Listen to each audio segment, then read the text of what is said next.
Hey, hi there. Happy Friday. I cannot begin to tell you how happy I am to have Leslie Ferris Yerger with us today. I'm sorry I'm messing up your name there. It's Yerger. Yes. This is an amazing woman that you're going to get to meet. And I say amazing because she has brought to the forefront something that we all really need to be cognizant of, and that is breast cancer awareness, and that we can't just let the status quo of your screening go. So I'm going to just let Leslie start to tell us her story and how she can help. So thanks for being with me. Thank you so much, Betsy, for having me. I'm just so happy to be here and share with your audience what I know so that, it can help them. That's my whole reason for doing it. So, I am CEO and founder of My Density Matters. It's a nonprofit organization. We're relatively new, about 18 months old. And our mission is to empower women to find out their breast density and learn their options and advocate for themselves. So, that's one thing out of everything in the breast cancer world, but that's the one thing that we stick with and the one thing that we do. But I'll back up just a tiny and tell everybody why I do this and what the reason is that our organization exists. So almost 5 years ago now, I was diagnosed with stage 4 metastatic breast cancer. De novo, which means that's the first diagnosis that you get, is the late stage diagnosis 2 months after an all clear mammogram and ultrasound. That is just the scariest thing I have ever heard. Yeah, it's hideous, and I'm not the only one.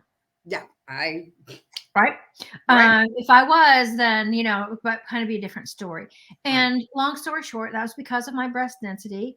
Mammograms miss a lot of cancers in dense breasts. I'm not going to get into how many. There's numbers are all over the place, but it's a lot, enough for us all to be alarmed. Okay, Right. Let's just leave it there. And so I learned this, and I began to study what is going on. Why don't people know about this?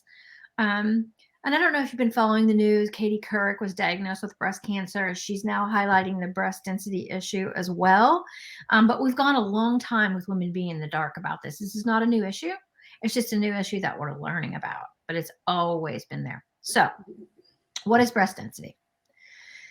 Simply put, not medical terms, our breasts are made up of two things: fat and fibroglandular tissue, which makes up all the other stuff like the lobules, the ducts and all that kind of stuff in our breasts that make our breasts. That's the reason why they're there. And everybody has their own mix of fat and density. And there's no right, wrong, good or bad.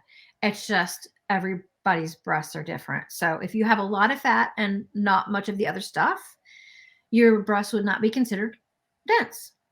But if you have not much fat and a lot of the other type of tissue, then you would be considered dense. And here's the problem. Density shows up white on a mammogram, and so does cancer. So if you have a lot of density in your breasts, finding that cancer in a mammogram is maybe like finding a polar bear in a snowstorm or a specific cloud in a cloud-filled sky. It's masked. You can't see it. So it's not the reader's fault. We can't expect people to see what is not seeable. Right. And so when I went to the Mayo Clinic for my second opinion and all that, the doctor there said, this is not the fault of anyone.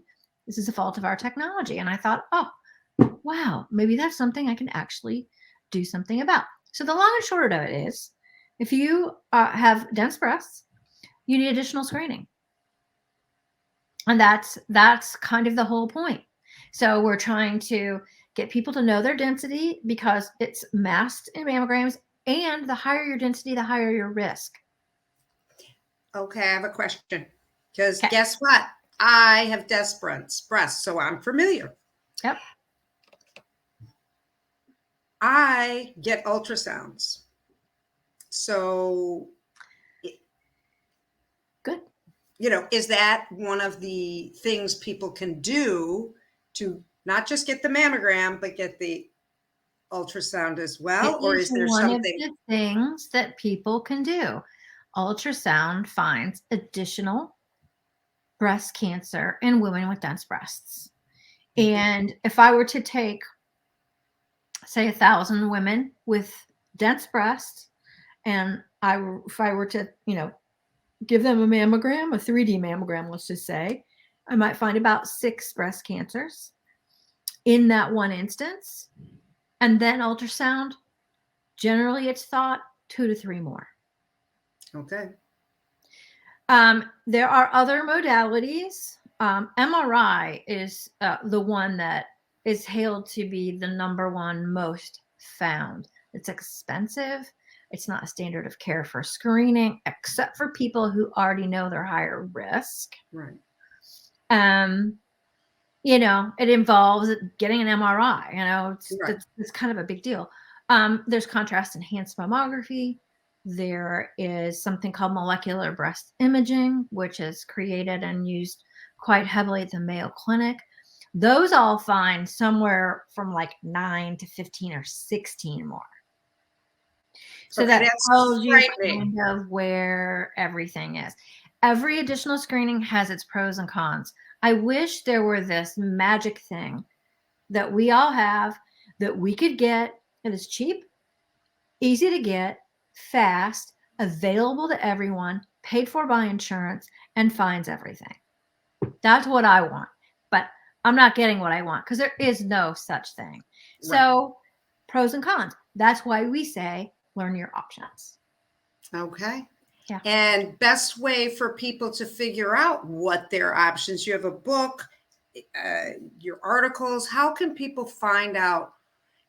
This is frightening. You're right. We think, okay, I went for my mammogram, I went for my ultrasound, I'm cool. Bye-bye. And then, hello. Yeah. So we have a page on our website, mydensitymatters.org, called My Options. Okay. So we recommend that people go there. We feel like it's pretty user-friendly, regular everyday language. There's a pop-up that's like, what's it like to get this, what the statistics are, whether there's a contrast, or by that I mean it's something injectable, or not. Some people aren't going to do that, and some people are okay with it. So, pros and cons here, but the overarching message is, if you have dense breast, you really do need additional screening, and work with your doctor, advocate with for yourself to get what you need. And it's not always easy. Sometimes the doctors are like, oh, you're fine.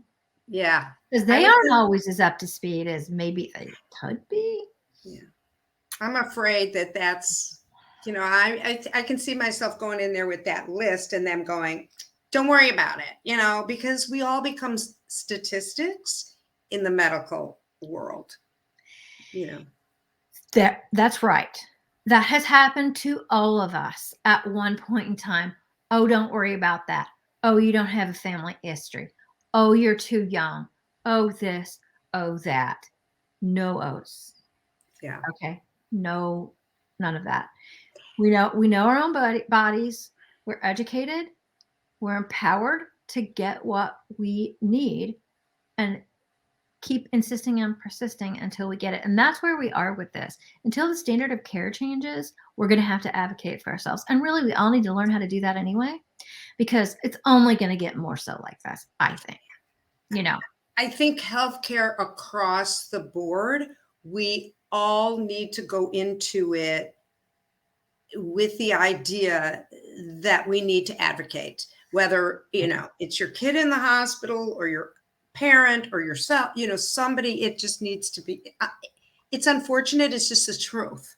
It is the truth. And I think a good doctor will appreciate that and work with you and have the dialogue open, honest, pros, cons. Here's the situation. Let's make the joint decision. So we ought to go. One last, tell us, what can we do to help you in your mission?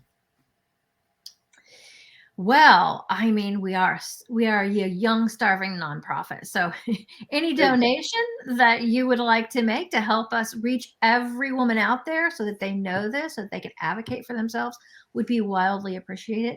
You can do that right on the website. Okay. You can do something called Check Your Chart. We have a new initiative called Check Your Chart.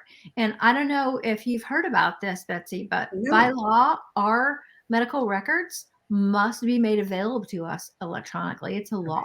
Okay. It's our information, and we have access to that. And in that, once you've gotten a mammogram, is your mammogram report. Yes. So, we're encouraging women to actually read that mammogram report. We've got a tutorial, sort of like step-by-step on the website that takes people through why they need to know this, how they find it out, get into your portal. Here's what you look for. And here are some canned messages that you can send your doctor through the portal about your screening. That is amazing. That is wonderful. Yeah. So I'm going to be telling everybody I know about that. And do that, or you can text Check Your Chart to 211411 on your phone. All right, wait. Let's give me that again. Text Check Your Chart. No quotes, no nothing. Just check your chart. Okay. To the number 211411. And this is something that we're developing. This is very much our first phase of Check Your Chart. But not everybody has a computer that they have access to all the time, and almost everybody's got a phone though. Yes. So they can text that number, Check Your Chart to that number, and get the information on the website. It's just a different way of giving access to the information. This is fabulous. I think that women's groups, any of these networking groups, everybody needs to take 5 minutes in one of your meetings and say, hey, ladies, get your phone out, text your chart, do this. It could save your life or someone else's. Yeah, I agree. I just spent a couple hours this morning with a combined meeting of 2 women's groups here locally, and boy, was it great. I mean, they had great questions and very engaged, and we all got out our phones and there you go. And everybody did it.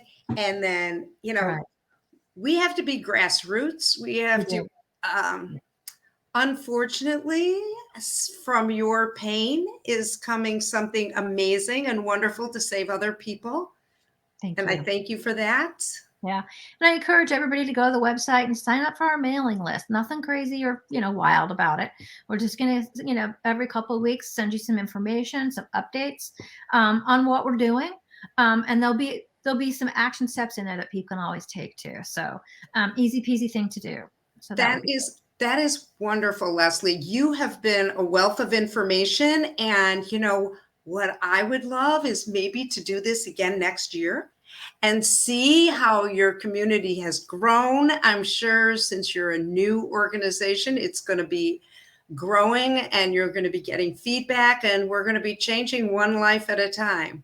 Absolutely. That's our goal. We want to save those women's lives so that they're, if their cancer is found early enough, then the prognosis is quite good. And you look terrific, and you're feeling well. And knock on wood.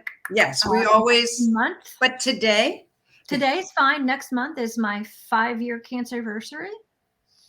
And let's just keep it rolling. Just keep it rolling. Well, you are a gift.